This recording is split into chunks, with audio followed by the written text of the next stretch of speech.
Albert Einstein was so smart, his last name has actually become a slang term to refer to someone who's incredibly smart. His very name is slang for genius, people. If that's not an Ultramind, I don't know what is. Hi there, my name is Dan Wallace. Welcome to Unleash the Ultramind, where we help you unlock the hidden powers of your brain. Today's subject, Albert Einstein. Albert Einstein developed some of the most important formulas, theories, and scientific proofs of the modern era. These include the theory of relativity, the formula for mass-energy equivalence, and the prediction of gravitational waves. Some of his theories and predictions were so advanced, we're only just now developing the tools necessary to verify them, a full century after he made them. Oh, by the way, they've all been proven true. He was that smart. Einstein was born in the German Empire on March 14, 1879, and he spent most of his formative years in Germany. Even in his youth, Einstein proved to be an above-average learner and academic. Contrary to popular belief, he did not fail math in elementary school. In fact, he mastered calculus by the age of 15. He graduated elementary school with above-average marks in all subjects, particularly in mathematics. At 16, he took the entrance exams for Swiss Federal Polytechnic Academy in Zurich, but even though he scored quite high on the physics and mathematics portions of the exam, he failed to score high enough on the general. Instead, he finished his secondary schooling in Switzerland. At the age of 17, he applied for a 4-year diploma to teach mathematics and physics, which he obtained in the year 1900. Despite this, he struggled for 2 years to find a teaching job, and ended up working at a patent office instead, evaluating applications for patents. Einstein would later turn this apparent failure into a defining moment, using the patents and the problems they proposed to solve as inspiration for some of his scientific theories. During this time, he also started a small scientific discussion group with some friends that they self-mockingly called the Olympia Academy. The group would regularly meet to discuss scientific and philosophical matters. Throughout all this, Einstein was still a perpetual academic, developing new theories and publishing scientific papers. In 1905, he was awarded his PhD for his dissertation, A New Determination of Molecular Dimensions. 1905 would prove to be an incredible year for Einstein, with no less than 4 groundbreaking papers published. By 1908, he was recognized as a world-class scientific mind and was awarded his first lecture position at the University of Zurich. In 1911, he was appointed as a full professor at the Charles Ferdinand University in Prague. During his long years in academia, he taught everything from basic physics to advanced thermodynamics and gravitation. By the early 1920s, Einstein was recognized as one of the greatest thought leaders of the era. He traveled the world, receiving welcomes on par with royalty in many countries, including a meeting at the White House on his first trip to the USA. In 1922, he was awarded the Nobel Prize for Physics.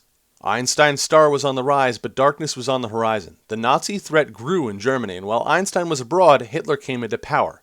Upon hearing about the treatment Jews were beginning to receive in Germany, Einstein, a Jew, elected not to return to his homeland. Instead, he renounced his German citizenship and traveled as a refugee between several countries before finally settling in the USA to teach in Princeton, New Jersey. Shout out to my home state, New Jersey, what? Einstein would go on to kickstart the Manhattan Project with a letter to President Roosevelt, advocating the potential development of an atomic bomb. Though a strict pacifist, Einstein went against his own principles based on the fear that the Germans might succeed in developing the bomb first. Einstein passed away in 1955 at the age of 76, denying surgery and choosing to die on his own terms. So I've glossed over a bit here, and I heartily encourage you to research Albert Einstein's life on your own time, but in the meantime, let's get down to why we're here. How can we even begin to approach Einstein's brilliance? Obviously, that's an incredibly high bar to clear, but I've got a few ideas where you can start. For starters, you need to put in the work. Einstein and Tesla were very similar in this respect, although their work was different in a lot of ways.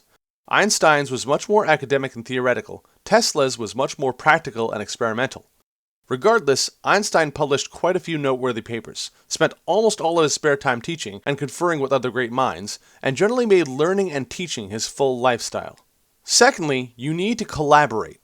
Einstein put his magnificent brain together with many others of his time, founding schools, scientific societies, research groups, and other communal efforts. Every time you think and learn with someone, you're potentially tripling your output because you have your knowledge, the knowledge of your partner, and the new viewpoints that the intersection of your minds creates.